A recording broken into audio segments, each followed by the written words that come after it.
morning, my name is Kira Nolan. Our big story today is on the current labor reforms and Chartism movement.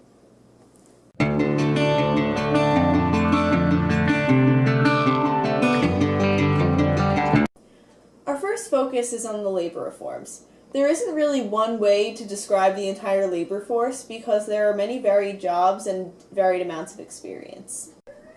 Due to confection, or the production of goods in standard sizes, artisans are not required to be as highly skilled as before because these jobs can be done by less skilled workers.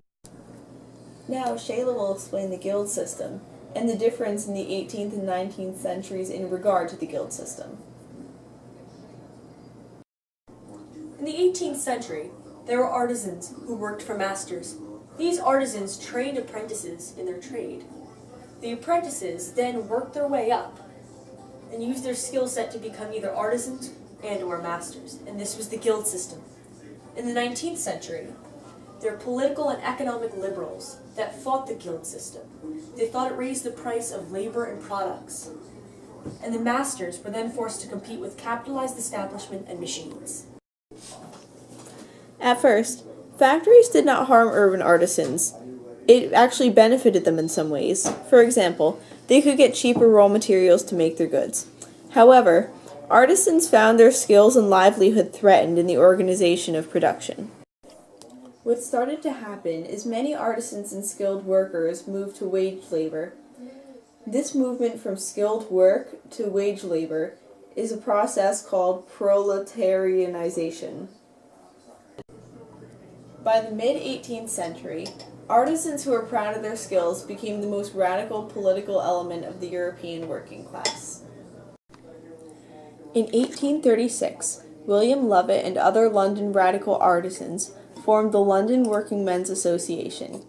In 1838, the group issued the Charter, demanding 6 specific reforms, which included universal male suffrage, annual election of the House of Commons, the secret ballot, equal electoral districts, and the abolition of property qualifications for and the payment of salaries to members of the House of the Commons.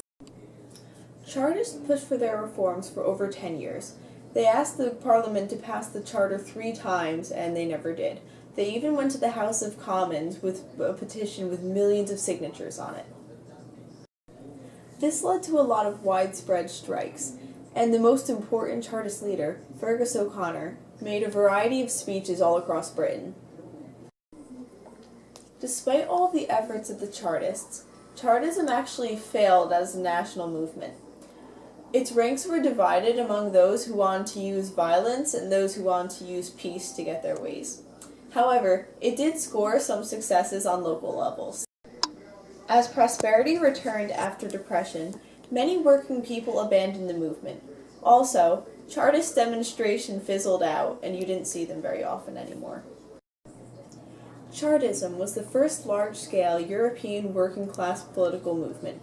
It had specific goals and a largely working-class leadership.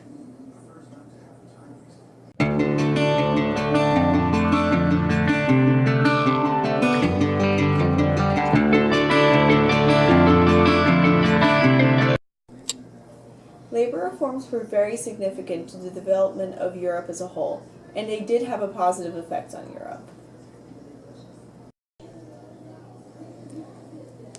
This shift from custom handmade products to standard factory-made products played a large part in the development of Europe as we know it today.